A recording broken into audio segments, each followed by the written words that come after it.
Le projet que vous allez découvrir, porté par la Maison de l'eau de Suez et la Société de gestion de l'assainissement de Bordeaux Métropole, est né de l'idée de sensibiliser les élèves et l'équipe enseignante du lycée des métiers de Blanquefort au rôle du bassin d'Inassac, ouvrage limitrophe essentiel dans le dispositif de lutte contre les inondations sur Bordeaux Métropole et pourtant largement méconnu. Ainsi, 3 classes d'élèves de Bac Pro et de BTS Travaux publics ont bénéficié d'interventions en classe sur la gestion de l'eau sur le territoire, de visites du télécontrôle de l'assainissement Ramsès et de la station d'épuration de l'île Blanquefort.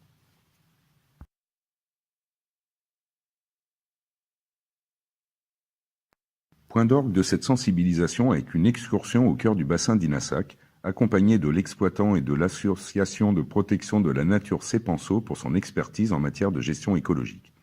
Les élèves en ont profité pour effectuer un ramassage de déchets sur le site. L'ensemble de ce travail a permis la réalisation de cette vidéo par les élèves de BTS Travaux publics et leurs enseignants. L'objectif étant de vous informer sur le fonctionnement du bassin d'Inassac, sa gestion écologique, les risques qu'il présente et vous sensibiliser à la nécessité de le laisser propre et calme.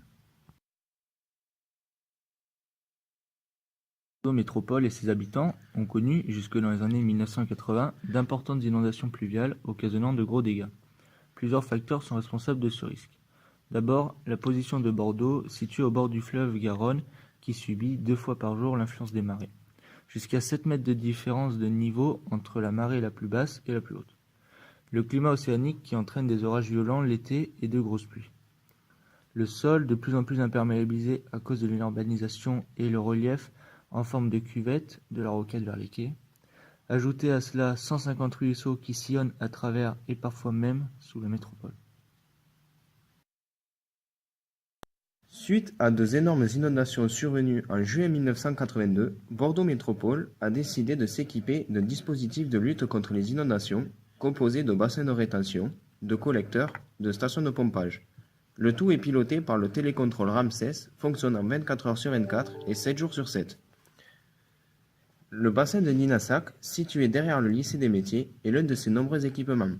C'est un plan d'eau permanent construit en 2001 d'une superficie de 7 hectares et d'un volume de 110 000 mètres cubes, soit l'équivalent de 36 piscines olympiques. Il collecte les eaux de pluie qui ruissellent sur un bassin versant de 103 hectares au cœur de Blanquefort. Une fois l'orage terminé, Ramsès ouvre les vannes et l'eau est progressivement évacuée via une canalisation vers le lac de Padouins, situé à Blanquefort, puis vers la Jalle et le fleuve. À partir des plans techniques du projet de 2001, notre travail a consisté à modéliser le bassin d'abord en 2D, puis en 3D avec le logiciel AutoCAD, EcoVadis, puis avec le logiciel InfraWorks. Nous avons intégré des éléments, des textures et des données IGN pour recréer l'environnement du bassin. Conçu pour stocker des pluies exceptionnelles qui se produisent en moyenne une fois tous les 10 ans, l'ouvrage a été dimensionné pour une intensité de 40 mm par heure, soit 40 litres d'eau tombée par heure au mètre carré.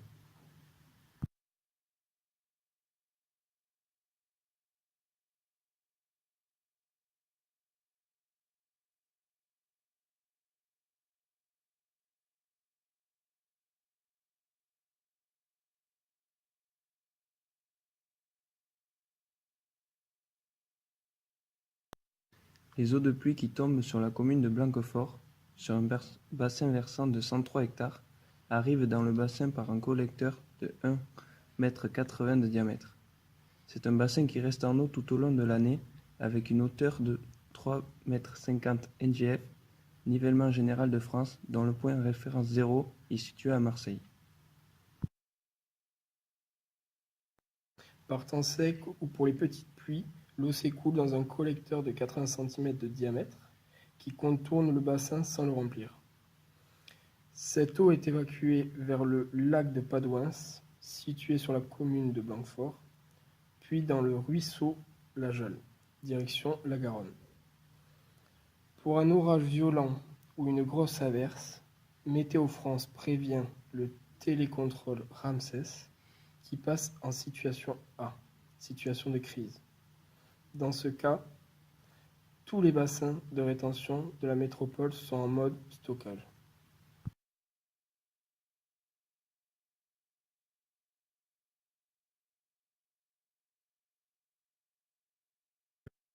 À ce moment-là, le collecteur de contournement est saturé et ne peut plus évacuer l'eau de pluie correctement. Le bassin va prendre le relais, se remplir pour servir de tampon et éviter d'inonder l'aval du territoire.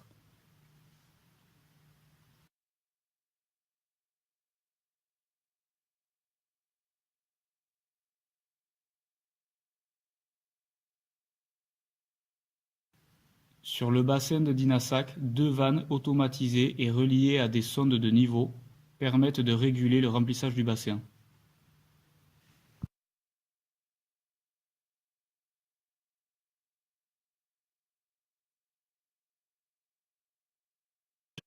Si c'est un orage important de 60 mm/h, soit 60 litres de pluie tombée par mètre carré et par heure, le bassin peut se remplir en 2 heures environ. À partir du moment où le niveau du bassin atteint 4,60 m ngf, par vidange gravitaire, l'eau est évacuée dans un tuyau de 1,40 m de diamètre vers le lac de Padouens, puis vers la Garonne.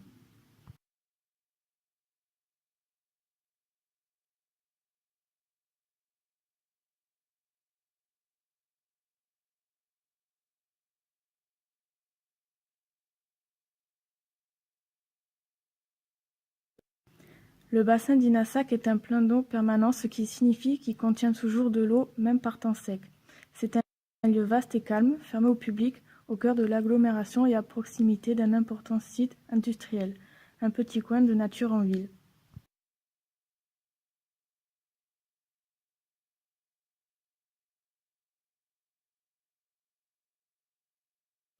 En 2010, Bordeaux Métropole et l'exploitant du bassin ont donc décidé de profiter de cette opportunité pour mettre en place des actions afin de favoriser le retour de la biodiversité. Sur un site qui jusqu'à présent a été dénaturé par l'homme, cette mission a été confiée à la CEPANSO, Société pour l'étude, la protection et l'aménagement de la nature dans le Sud-Ouest.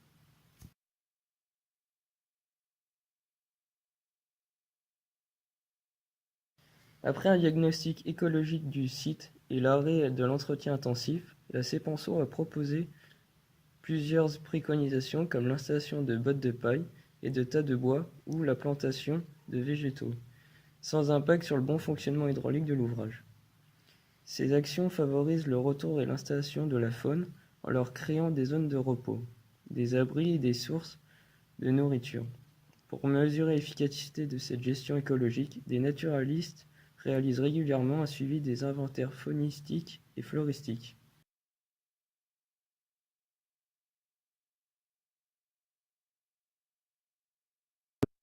À l'occasion de nos visites sur le bassin, nous avons pu observer des espèces favorisées par ces actions.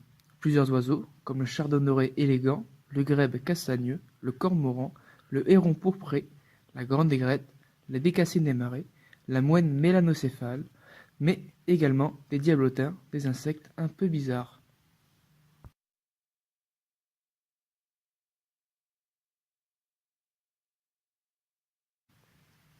La CEPANSO surveille également les espèces invasives et envahissantes en piégeant les lapins de Garenne, qui creusent des terriers et fragilisent le bassin en arrachant la Zucie, une plante qui colonise la surface de l'eau et asphyxie les autres espèces.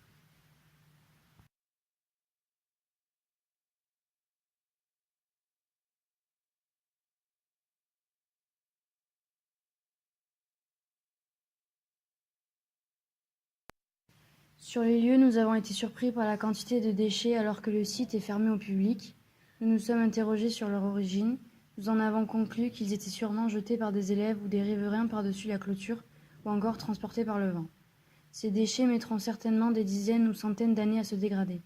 Ils peuvent empêcher le bon fonctionnement du bassin et risquent de polluer cet espace plein de vie. Alors nous avons organisé un ramassage. Au total, 10 kg de déchets collectés en 30 minutes, parmi lesquels des emballages, canettes et bouteilles, de l'aluminium, du verre, du plastique et tout un tas d'objets insolites. Vous comprenez maintenant que ce bassin n'est pas une poubelle. Pour conclure, ce bassin est clôturé et il est interdit d'accès au public parce qu'il présente des dangers importants. Risque de noyade à cause de la montée soudaine des eaux par temps de pluie, chute, écrasement, électrisation, alors évitez de vous y aventurer.